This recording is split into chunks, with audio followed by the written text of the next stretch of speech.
Check me out. Look, I know perfect timing feels like I'm too late. And I know I'm still great in spite of my mistakes. You know it's authentic every rhyme I say. Hi everyone, welcome to another episode of Perfect Timing Multisport. This week I have the absolute pleasure of having a really good friend with me today. As you can tell, I try to bring on really dope friends onto the podcast. I have Iesha with me today. How are you, Iesha? Hi, I'm good. How are you? I'm good. I'm relaxed. I think it's been really great that we've gotten to chat before getting on the mic. Yes, I agree with that. How was your run this morning? I know you had an important run this morning. Yes, it was great. So we hosted a run on Women's History Month and to also commemorate Breonna Taylor. So yesterday marked 365 days since she was murdered and has not necessarily received justice. So we talked a lot about that, women-owned businesses, which was nice because that was along the route, and we had some post-run conversation around the pandemic, Breonna Taylor, just self-reflection of where we were this time last year since the pandemic started, and then where do we see ourselves 365 days from now? So we kind of focused on that. Wow, those are like super deep conversations and important conversations to be having, but also you're saying we, and I kind of want to take it back to understand who we is. Oh, yes. So can you tell us? Yeah, so I'm one of the captains for Riot Squad Running out of Baltimore, and we decided to do a run for Women's History Month. That's awesome. And that's kind of where we landed today. Can you tell me a little bit about what Riot means? Riot is running is our therapy. So it was founded by Rob Jackson, who is ex-military, and he used running to help with his anxiety. And then it kind of grew from there when friends wanted to join, and then it grew into something a lot larger. So now there's about 5 or 6 captains, and we kind of try to plan things and lead to impact the community around us and provide support and initiatives around helping our runners achieve their goals both on the pavement and off. That's amazing. I think I was fortunate to run with you all last February for Black History Month, and I love your Black History Month runs. Can you tell us a little bit about them? Yes, so last year what we did was we made some stops. We made one long route of about 5 miles, I think, and we crossed we covered Billie Holiday Alley. We covered parts of Baltimore that I didn't know used to exist. Like there used to be a slave jail on Howard and Pratt. So that was something very impactful I did not know about before we started doing the research. Harbor Bank being the only black bank in Baltimore City, and we landed at T-Ball Cafe where we had the brunch, and that is still my favorite, by the way. I frequent there every weekend, but it's also a black-owned business and cafe in Baltimore. So that was the first time we got to spend some quality time together. Before the world changed completely, right? At least before the world changed in the eyes and the experience of the United States, because we know that in other countries that had been ongoing for some time.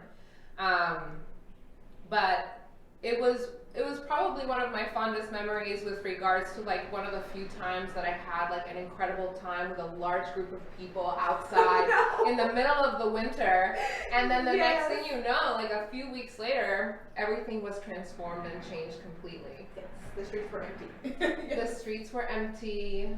We had those stay-at-home ordinances, and we didn't know what was coming. And here we are, much like you discussed this morning, a year later, since those stay-at-home ordinances also came about. What were those conversations like this morning a little bit? Are you able to share a little bit of how that went? One of the members, he actually told us about how grateful he is for like his mother and his grandmother, because it was around women empowerment, obviously. Absolutely. And how he knows that he would have never made it through the pandemic without them. And that was all like, oh my God. That was really nice. That was really sweet to give tribute to, obviously, your family. There was a lot of gratitude towards the group for continuing to run and allowing it to be a physical outlet for what last year brought in the form of anxiety and depression and sadness and things like that. Also, just understanding also, ironically, one of the runners, he made a comment. He helped me get the water and the table for my car. And so he's carrying the water, I'm carrying the table, because it's like, the old, very old actually, card table. So it's real small. Mm-hmm. And so it was light, but I was like excited and I was joking. I'm like, I'm strong. He was like, stop saying that. And I was like, what do you mean? I was like, well, how do you describe it then? He was like, well, I was like, how do you, he said, I don't describe black women as strong anymore. He said, I want to describe them as intelligent, amazing, awesome. Like, and he went through all of these other words instead. And it kind of made me think, because it was like, yeah, I guess I do sometimes get tired of being described as strong, because there's an expectation. I feel like that comes with that I'm kind of tired of carrying. And so it was interesting because we kind of talked about that out loud among all the runners too. So that was an interesting turn of the conversation, I would say.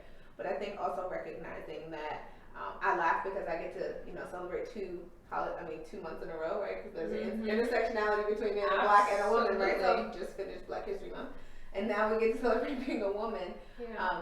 And what all of that means, right? And fully showing up in all of the spaces with all of that. So it was I think that no one was really prepared for it to go from running to like deep conversation. There was like a big gap, right? So you gotta bring people in. You gotta bring people in and have those meaningful conversations. I think. We're all yearning for some level of connection a year into this whole process. Mm-hmm. And I mean, I believe that you guys brought that this morning to a lot of people who came out to not only celebrate the life of Breonna Taylor and commemorate the sad moment of her being murdered and all of that came with that, the months after that were incredibly hard, but also just being able to connect and talk and also think about the next year ahead, which is thinking about hope, working towards change, working towards goals. So that's beautiful. So now that we're here, you guys have gotten a snippet about who Iesha is and some of the things that she does behind the scenes to build community and grow community in Baltimore. But I want to know a little bit more about you and a little bit about your entry into athletics when you were young. But before we dive in, we have some really good beers to try out today. And I think you've tried this out before, if I'm not mistaken. I don't think I tried this one, but I'm down. So that was my favorite one. It's called Upside Down. And I have one that's called First Ride. I haven't tried this one before, and it's like a coffee roast beer. So I'm excited to check this out. Cheers. Let me know how you like it. We both still have retainers on. We both have retainers on, so we're both being very careful with what we're sipping on. But there's no color to it, so I think I'm okay. This one has color, hasn't it? My situation. I like it. I will say this one really does taste a lot like coffee, and I can imagine. Without compromise. Yeah, I can imagine this is good with brunch, or in that mid-afternoon lull when you're like legit feeling it. So wait, tell me a little bit about how you got into athletics when you were young. So, Oxon Hill Boys and Girls Club. Really? I was a cheerleader for Oxon Hill Boys and Girls Club, and my older sister was my coach. I've not explored that part of my memory in a long time.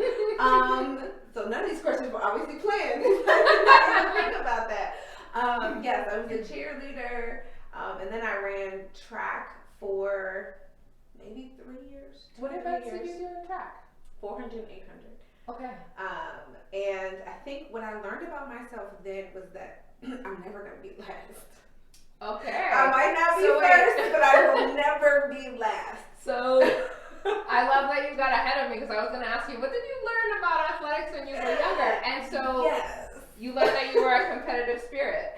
Only at the tail end though. So I would get out there. I still learn some of the lessons like eat bananas when you get to prevent cramps and raise your arms in the air. Like the stuff that the coaches tell you. Yeah.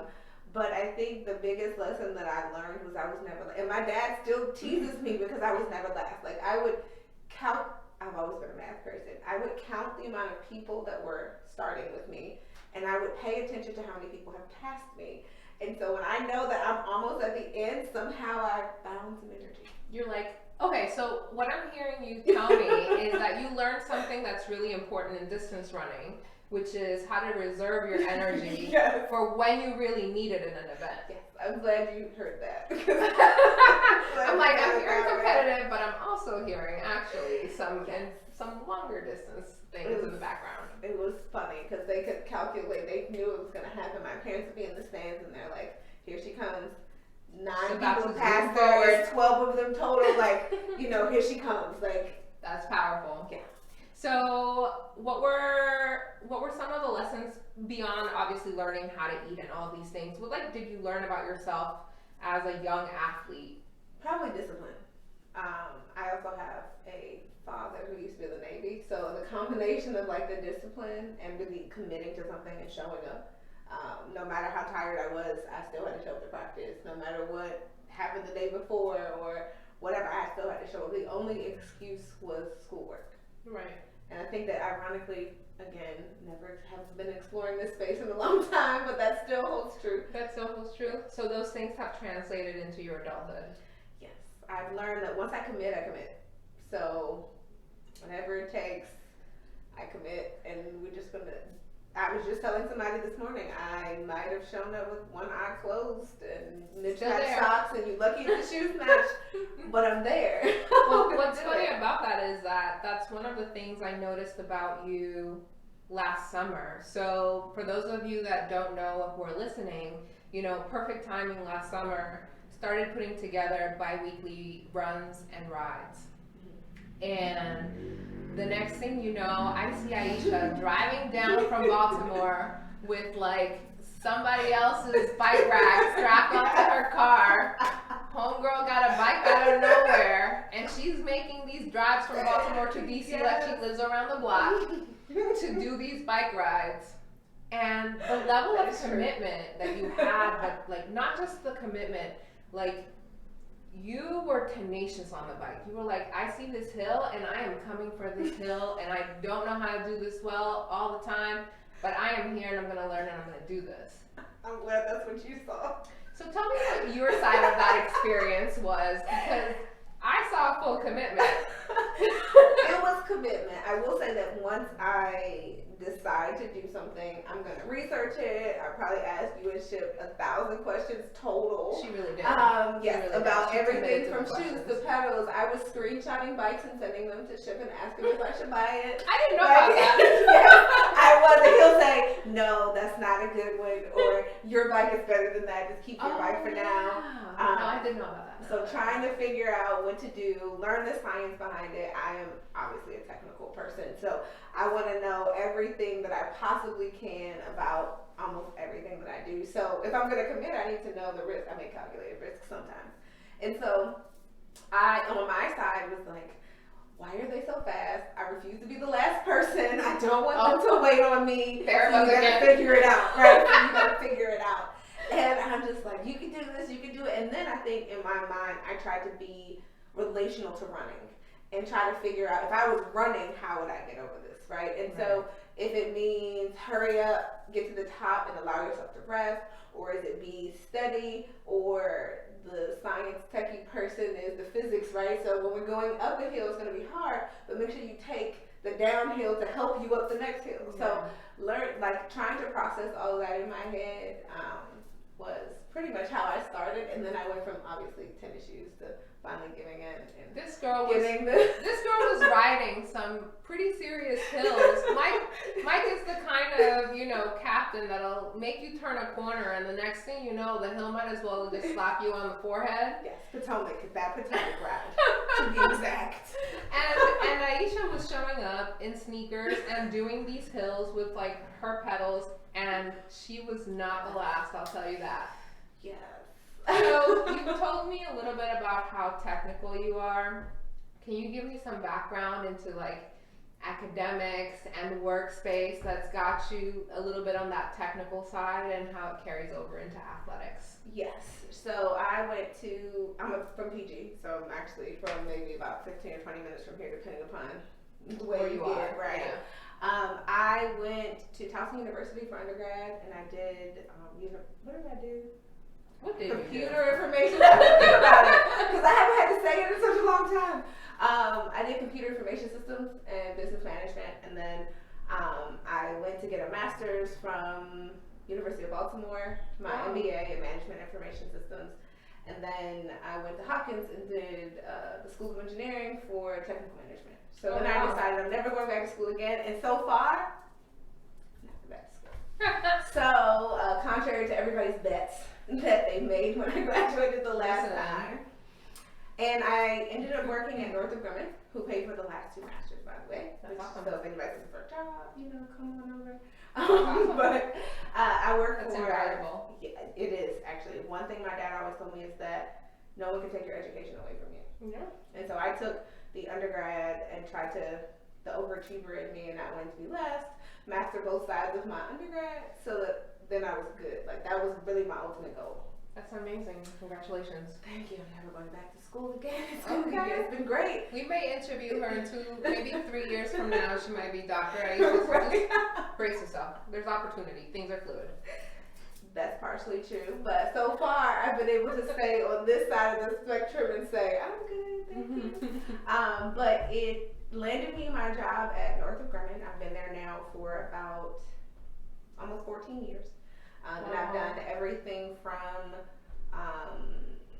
the business side of things all the way through manufacturing to supply chain, and now I'm in program management. So it's been a long journey. Yeah, being in a company for that length of time, can you tell me a little bit about what mentorship in that space has looked like? Oh wow. Being in a company that long and being a millennial is unheard of. Right. Obviously, right? But I will say that I have a lot of mentors that look like me and that don't look like me. Right? So you really have to create advocacy when you're not in the room, and whoever's in those rooms is who you need to be your advocate. One thing that I think I've enjoyed is showing up as myself, right? So the same Iesha, ironically, and this might be not common, I'm not going to tell anybody to take the same route that I did because you might not land the same way. But I've been blessed enough to have opportunities with people who have taken who I am and said, this is great, let's just coach your delivery a little bit, right? Your bedside manner. Yes. Needs a little bit of Exactly. It would be more like some conversations would be like, so let's say how you could have said that differently. That's and important. see if you would have gotten a different response. That's incredibly important coaching. It was and it's transferable, right? Outside. Absolutely. I will say that a lot of the leadership training and the mentorship has proven to be transferable into the community, into obviously working with Riot and working with Riot. I do a lot with STEM advocacy, like talking to young girls so that About science. they can Tell people what STEM is, please. science, technology, engineering, and math. Awesome. I hope my face lit up because I'm sure it did. That is a space that's not common to Black girls or brown girls, and so I think creating relationships with organizations that are trying to change that. Northrop has done it, facilitated it, and then I've been able to continue a lot of those conversations. One of my mentors, she actually always volunteers me for those opportunities as well. She's retired, so she's very into the community, and so if they need someone to talk to a group of girls, I've actually had Zoom calls in the middle of the pandemic because we couldn't be in person. One of my last in-person things, period, before the shutdown was to talk to a group of girls about STEM. Of course, they want to ask like my salary and stuff, and I told them everything else is off limits. But that, but having a conversation with them about why it's important to show up as who you are, or things like the fact that even for young boys, if they're not interested in, if we don't expose them to STEM by the age of 9, they're normally not going to go into that field. So to really focus on the community that looks like us and give them as much exposure as possible to really help hone in on what those desires and things that they want to do when they get older. I think there's something that you mentioned earlier that I would love to hear a little bit more about, which is how you've taken some of those leadership pieces that you've learned in the professional space and brought them into your community work, and how that translates into some of the things that you do with Riot and in other spaces. Tell me a little bit more about that. Yes, I think listening and then creating initiatives around what the group or the community that you're serving needs and what it wants.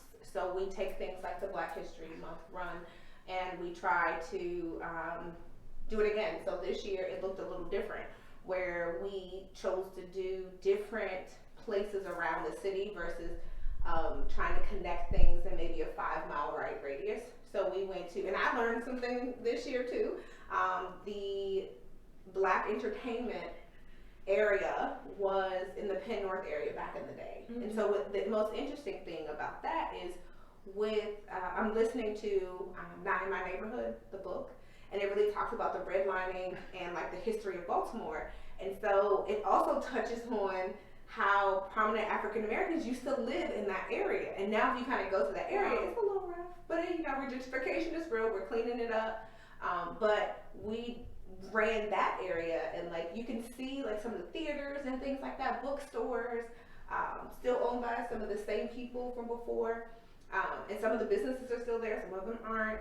But I think taking what the community needs and then providing that as best as we can is one thing that I definitely learned.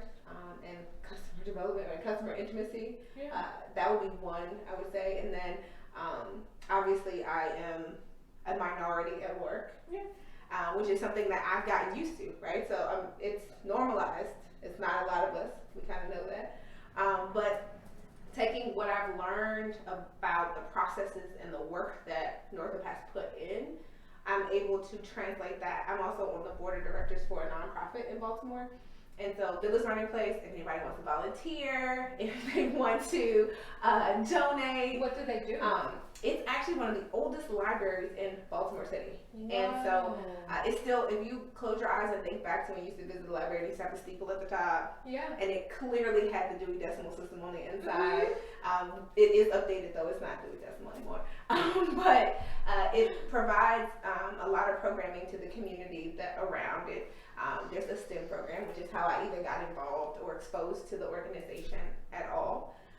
But it provides for K through 7th grade, but I was focused on 3rd through 5th in my initial exposure to the organization. And we, in the middle of everything kind of going on last summer, we took what we knew we had and recognized that we missed the mark in serving the community, and we changed, we pivoted. We've spent a lot of time trying to do the work. And when I say do the work, it's interesting because I didn't know it so intimately because I am a receiver of the work more at Northrop, right? You have the people that do the planning and they kind of feed it down to you and you can kind of maneuver and navigate accordingly. But I think being a working board, really learning the direct impact, the direct impact on I see the students myself, right? So it's not like it's 4 or 5, levels down. You really get to see it immediately. But I think that was it was a bullet on a strategic plan, right? And I think it's a bullet on a lot of people's strategic plan, and we can kind of see that as the landscaping starts to change and comes out where Nike gets this person, Bed Bath & Beyond, Walgreens. So the landscaping is changing, but is it more than just a bullet on a strategic plan? And so I got to watch something go from the diversity, equity, and inclusion being a bullet on a strategic plan to recognizing as late as yesterday, where we sat on the phone for 4 hours to finish the board retreat, but to hear how it is now becoming ingrained in the DNA of Village Learning Place, right? So we're having conversations about D&I when it comes to facilities and the contractors that we use, to hiring practices, to everything. It is no longer just a bullet on the page. And I recognize it's myself, and then we also have 2 people that work for like BG&E and other people that work for other larger companies, but being able to take those pieces and figure out how can we implement it here on a nonprofit and see how it changed. I was amazed. I kind of sat in awe for a little while. I can absolutely believe it. I think everybody who has the ability to should engage in being in participating in a working board at some point in an organization, because there's a lot of leadership skills that you either bring in or hone while you're in that process, and it's incredibly gratifying, and it is really hard work. Yes. So congrats for doing that. Thank you. It is hard. I think one of the things I want to reel us back into aspects of athletics, but I did want to take an opportunity to explore and have people learn about your leadership, because I have seen you shining in a lot of different spaces, and I think that it's important to highlight that, especially in Women's History Month. Yes. So, can you tell me a little bit about your life in athletics now? Like, we talked a little bit about you cycling. People know that you're a captain, and that you run, but can you tell me a little bit about what living your athletic goals looks like right now? Yes. So I will say, I'll start with my next big goal would be Chicago Marathon. Backing into that, let's talk about that's my second one. So my first marathon was London, 2019. It was my birthday. I'm not gonna say which one, but it was definitely People my don't need to know that. birthday. People don't need to Right. know the details. They just need to know you went to London and ran a marathon. Exactly. And I was like I'm a numbers person for obvious reasons. I was one of 147 people who ran the race and it was their birthday. The app told me that when I opened it on my birthday. I'll never forget that. Wow. Yes. So that was exciting. I ran with like the little happy birthday tiara. All 5 hours and 13 minutes and 27 seconds. Oh, we are getting full time. I was like, whoo, I'm not done yet. What happened? I blame Garmin because Garmin actually skipped a mile. So it said that I was further along than I was. And you know, I'm reformed type A, so I followed a very strict plan on exactly how to do this. And so it kind of threw me for a loop when I would see like mile 18, but my watch said 20. Oh, So it threw me off, but I finished. That's all that matters, right? I definitely finished, barely. But I actually ran that one for Back on My Feet. So that was also a way to come back together and bring running and nonprofits. Before you get ahead of yourself, tell people what Back on My Feet is. Okay. Back on My Feet, I saw you guys facial expression. I'm like, do they know Back on My Feet? We do know Back on My Feet really, really well. So Back on My Feet is actually a nonprofit that helps people experiencing homelessness. And it helps them from experiencing the homelessness all the way through a process that allows them to get a job and move back out on their own. So and there's stages to it. So specifically, I can speak specifically to Baltimore because I don't know if it's different across the board. But I got the bib, which was crazy because I had to raise $7,500. I literally was like floored with myself. Like, are you going to be able to do this, pull this off? Mm-hmm. But I did. But they actually started running with me. So I started to show up. Since I'm going to run for this organization, I need to know who they are. So I started to show up 5:30 Monday, Wednesday, and Friday. Long runs on Saturdays. And they have to show up 90% of the time. And that kind of gets for the initial 30 days, and that gives them the commitment, right? And then they kind of move into the next phases of financial literacy, their next level of education or certification, if that's something that they need. So they're training in parallel with you. Yes, and they still have to continue to show up for the runs. And they're tracked. They give them, they do have a lot of classes, and there's actually a graduation at the end, right? Wow. And it's partnered, I want to say there's probably like 6 or 7 chapters in Baltimore. And I ran with HUM, which is Helping Up Mission, which is like a half a mile from my house. And I will say that $7,500 was not enough for what I got out of it. Like, wow. It was probably the most life-changing experience of my life. Not because it was just because it was a marathon, but I think it forced me to deal with my own unconscious bias. Absolutely. I was raised middle class in Prince George's County, right? So my exposure to what was considered homeless was probably in the subway. Like, you know, when you're trying to go somewhere in DC. And one thing my dad always taught me is that they're not going to be hungry on my watch, right? So I might not give you money, but I'll go into whatever subway or whatever and I'll get you something to eat. And then that was the extent of my exposure to someone experiencing homelessness. So when this happened, when I decided to run with Back on My Feet and I showed up the first time, of course I'm trying to like scope everything out, like what's going on. I've already had like the initial orientation for being a volunteer, and I recognized that they probably supported me far more than I could have imagined. How did they do that? Saturday long runs, they would run the extra 3 miles. Somebody would run the extra 3 miles with me because this is my first marathon. I don't know how far I'm pushing myself. I've never ran. All of these distances are new as they grow throughout your training program. And I remember I would just be like, oh my God, I have another 3 miles. They're like, no, you got it. Come on, we're going to do these 3 miles. And I'm like, oh, thank you. Because there's no way I was gonna walk. So they literally did the training process with you. Yes, pretty much. And got you to London. And I will say the most heartwarming thing was probably the night before, because London's ahead of here. It was on a Friday, and my race was obviously on Saturday or Sunday, but it was Friday there or something, or here. And so they did their run, but they did this like video that they posted, like wishing me good luck and stuff.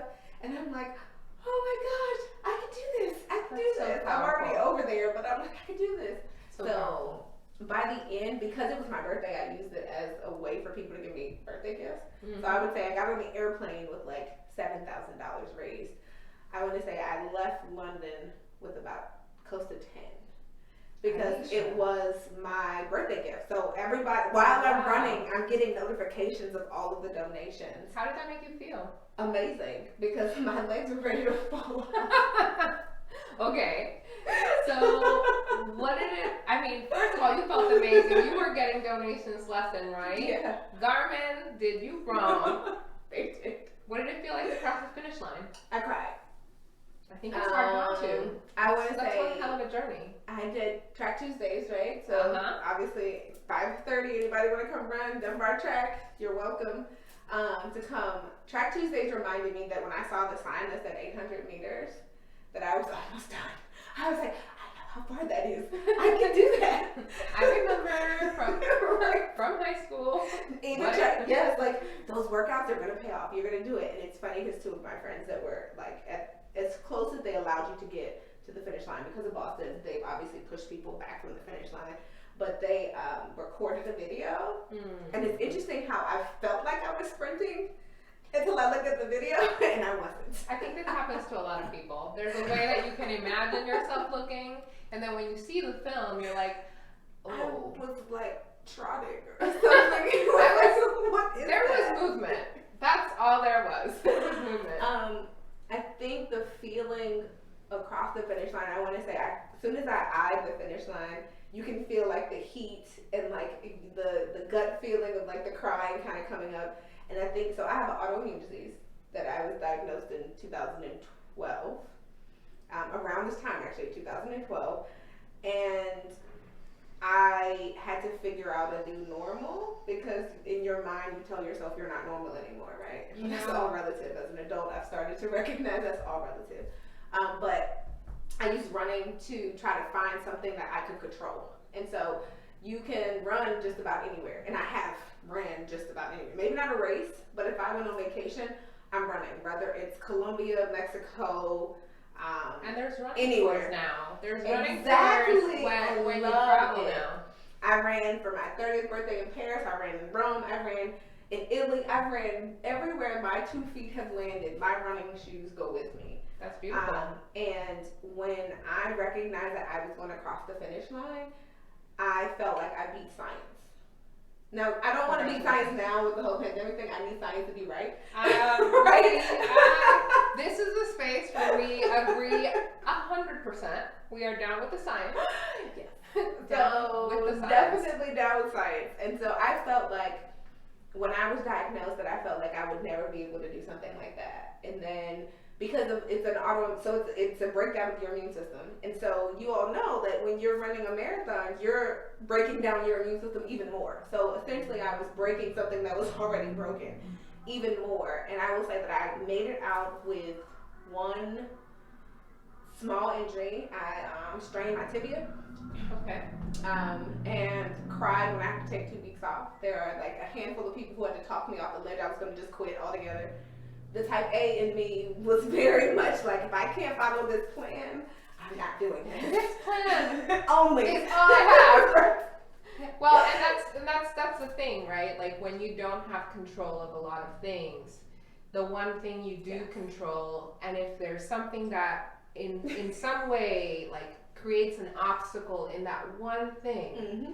So, you know, a traditional question that we will ask in the podcast is, can you tell us of a time when you went through something difficult and relied on athletics as a resource? And you're telling me about that in some ways, but can you tell me about that in detail? Like, Yes. we were just talking about the plan being affected and being ready to quit, facing an injury, understanding how to manage an autoimmune chronic situation. So can you center us around that and tell us about it and what that was really like? Yes. So after the diagnosis in 2012, I probably spent half of the year trying to figure out, like, was I depressed or was I just angry? Was I still mad? But I used to run to lose weight. Like, when you're in your 20s, like, that's the easiest way to drop like 5 pounds, right? Just start running for like 2 or 3 weeks and you'll be fine. And so I tried that, and I went back to running because I recognized I wanted to get the time away. I'm a busybody. So one thing that running provides is, when you're running, you can only run. Like, once you're out there, you can't vacuum, you can't do the dishes, you can't read a book, you can't, you know, help do this. You have to just be there. You have to be in your body and be present for what you're doing. And so I started running by myself, and I did my first 5K, like actual race, outside of when I was a child, in 2013. It was the Arlington 9/11 run, I think. And it's funny because it's also the smallest medal on my medal rack. It's so cute though. But that was my first one, and then I think I moved to LA, and that's when I really started to hone in on running. I moved literally in December of 2013. I moved to LA by myself for a job, for work, same company, and running was the only thing that was still consistent. So wait, you're telling me 2013 you moved. When was the marathon in London? 2019. Okay, cool. So in 5 years, I went from multiple 5Ks. I did Warrior Dash. I want to say I did maybe a mud race or something in California. I was supposed to do my first Spartan, but it was too hot, so they canceled it. So running was the thing you were relying on to manage some of like the feelings that were coming about. Yes, it was definitely a way to feel normal again, right? And so that was something that I was lacking, because I was constantly reminded that I had to exercise, and I have a disease that does not have a cure. It doesn't have medication. And at the time of diagnosis, I remember just thinking, like, why can't this just be something I take a pill for every day? Like, there's an easy prescription to that, and then I'm fine. Well, the doctor's like, yeah, so no, that's not really how this works. We really don't know enough about it. You're not going to die from it. You just have a compromised immune system. You need to make sure that you eat well, and you need to exercise and manage your stress. And so actually running kind of requires you to do all of that. So it became my go-to, right? And that's also a big ask for, you know, type A folk. It is. And at this point, I was not a pescatarian. I was still eating like chicken and bacon and turkey and so you changed your diet in the process. I have. It's a gradual thing. It was nothing. It sounded far-fetched in the beginning. When he said stop eating those things, I was like, what? I had not eaten red meat though since I was 16, so that one wasn't hard. It was like, well, I haven't eaten red meat anyway, so I thought that was enough. But as the years went on, I recognized like I did not have a desire for chicken. I think I did the Daniel's fast that I do at the beginning of every year, where it basically cuts you down to the bare minimum of fruits, vegetables, whole grains, nuts, beans. That's it. And so doing that, I never went back. Like, so I would like not add chicken back or not add certain things back. And then so it got to the point where I was only really adding dairy. I love cheese and ice cream. That is a weakness for many. Right. So I couldn't give up that stuff, so I chose pescatarian. I could never be a vegan, ever. Again, I like real cheese that melts properly in the microwave or the oven. No shade is being thrown to those who like vegan cheese and have a vegan diet. That's just not for me, exactly. Right? It's just not for me, so and I'm okay with that. So I have changed pretty much to pescatarian. I eat all things seafood. I still eat eggs. I still eat cheese. I'm into this whole counter macros thing now. Oh. That has, ironically, because I'm a math person. It's a science. It is Exactly. Exactly. So much about you. Y'all, Exactly. this is a revealing moment yet again. I told you. Our type A deepens the conversation. It is a science. And so I didn't believe it at first because I was like, I'm not about to sit and count my macros. It's like counting calories. People live by that. There are people I who live eat by what that. I want. I just fit it into those macros. And Wow. but I still exercise probably. I've become that friend who like everybody wants to tell me when they're exercising. And I love it. Even my family, my sisters would be like, I just walked 5 miles, and my sister would never walk 5 miles. So I'm like, yes, that's awesome. That's amazing. So I've become that person. You know you've been an athlete for years when like the entire community's just like, Iesha, I did this workout. Did you see I did this run? But I'll be honest with you. One of the things that I have loved about our friendship is, you know, one day I put it into the PTM chat that I was going to go for a run, and mind you, I was like slowly dying out there, and I get a text from you, and you're like, "How was your run? How are you feeling?" And I'm like, "I'm still dying." Yes, you did. I'm still dying. But like, one that's meaningful support in more ways than I can explain on the mic at this moment. And also says so much about you and how you approach community, how you approach your relationships, how you approach leadership. So Yeah. I would say, parents, be proud. You know, if you tune in. My dad probably will. So hearing like, first of all, this whole experience, both from, you know, professional to athletic, can you tell me a little bit about what athletics has taught you about yourself as an adult? I have taken some time in the more recent months, because we're all in a pandemic still, regardless of what people think, it's still out there. Science says it's still happening. Right. It's still happening. And I've tried to reflect on things that maybe I learned as a child that I still do now, trying to align with where I'm supposed to be, right? And as far as being, having a purpose. And I think that one thing that I've honed in a lot on with athletics more recently, but yet I probably learned it as a child, is my ability to research something and then tell everybody about it, right? Right? So if I'm an advocate and it's something that I believe in, I'm going to tell the world, right? I'm going to say, hey, these are the benefits, this is why you should do it. And then I'm going to support you along the way, so I'm not going to leave you out there hanging. She really does that. And so with athletics, even with the running, I tried to research as much as I could in regard to what I should be eating, what I should be drinking, different supplements, like lotions for magnesium. I mean, everything you think of from a running perspective. I ask questions to people that I think know the answer. If Google doesn't, or if I don't know what to Google, I'm just going to ask someone. And I think leveraging those relationships in order to be as knowledgeable as possible about something. Even with Track Tuesday, the team can tell when I've spent time on the internet the night before based on the workout. They would just be like, somebody didn't get her off the internet last night. Because they would be like, you need to do this at this pace and this at this pace. And they're like, torture mechanism did she yes, research last they're night? like, so who let her on the internet last night? So between that or the biking, right, it was, I'm going to research as much. I'm going to ask some people who know. I'm going to ask as many questions. I'm going to go to the bike store. Even if I have to go 10 times and not buy anything until the 10th time, I want to know the type of gear. Why is it this way? How did it get this way? Are they in the process of improving it? Should I wait a little longer? Right.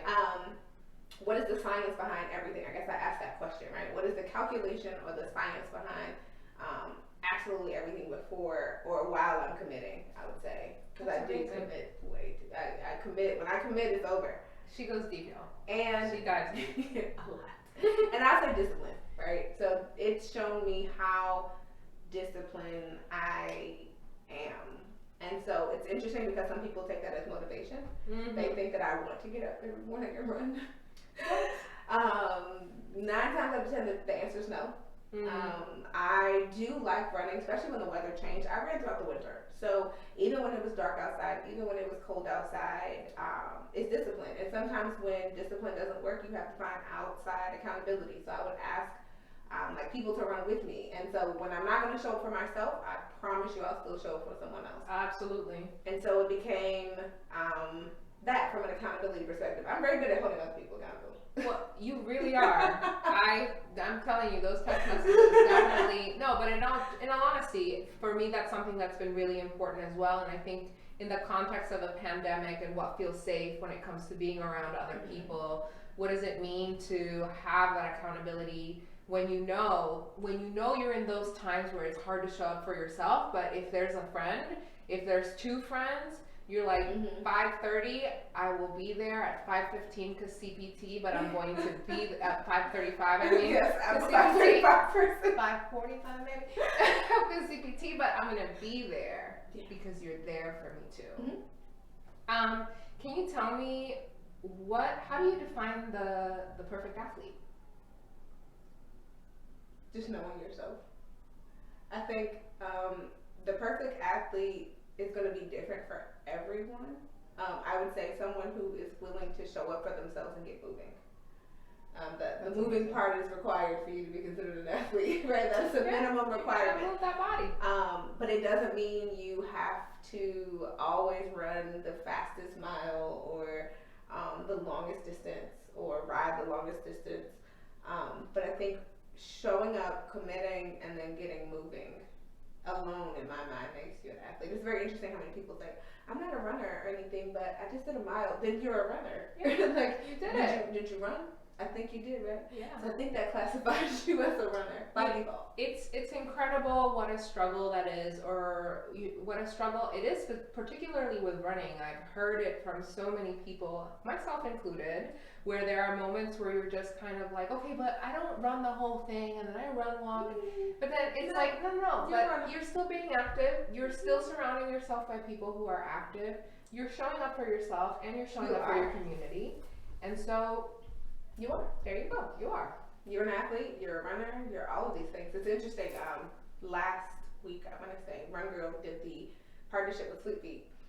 And so they did the first, blog post, and in it I was described as marathoner Iesha Pankey, and I was like, did you just describe me as a marathoner? I mean, you've done a I was marathoner like, wait a minute, that might have been the first time I've seen that in writing anywhere, and I was like, I am, but it was that very moment, it was like, I am a marathoner. Like, I ran a marathon. That makes me a marathoner. So I had to have that come to Jesus with myself.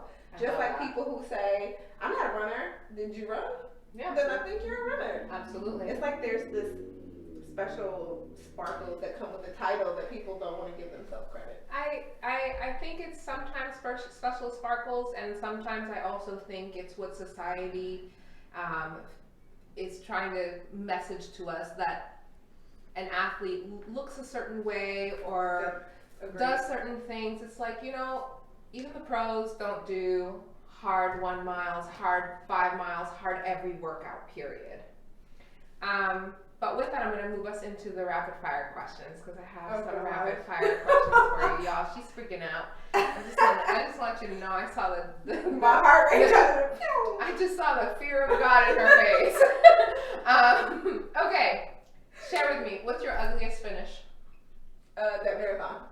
My face was the 100% ugly cry. Yes. London? That was the ugly cry. What was your best finish? Actually, the women's 5K, I want to say, that was right afterwards, right after the marathon, my first race after the marathon. It was in June of 2019. And I only say that because I am very calculated, and I recognized that it was my fastest 5K. So as I crossed the finish line, I was like, yes! So yes, that was probably the better. Crunching. You can catch Iesha in the middle of mile 13 crunching numbers.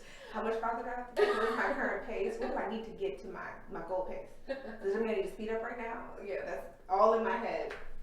Another follow-up for you. What is a group workout that you miss the most before COVID? Track Tuesday. Well, that was more like at the end of last year. So before COVID, I would say yoga classes. Taking hot yoga. What has been your favorite learned physical activity during the pandemic? Biking, and that includes outdoor and the Peloton. Okay, wait, you got a Peloton? Yes. Okay, favorite instructor from Peloton? Tunde. Love Tunde. Okay. All right, y'all. We've learned a little bit about Iesha. I hope you've all enjoyed the episode. Thank you so much for coming. One last question for you. Are there any parting words that you want to give the audience? Any wisdom, any advice, any mantras? Two. One, my favorite mantra is to whom much is given, much is required, but that's also a scripture. So, I mean, take it as mantra, scripture, all in the same. And just keep showing up. Eventually you will see the difference. And sometimes you're not going to show up the same. That doesn't mean you have to show up the same every single time. Just keep showing up, and eventually you will feel different, you will look different, and that's where the progress comes from. Thank you so much. I hope folks keep showing up to hear incredible stories of incredible athletes that we get to share with all of you. Happy Women's History Month. Thank you. And happy Black Women's History Month. Amen. See you all soon. Thank you.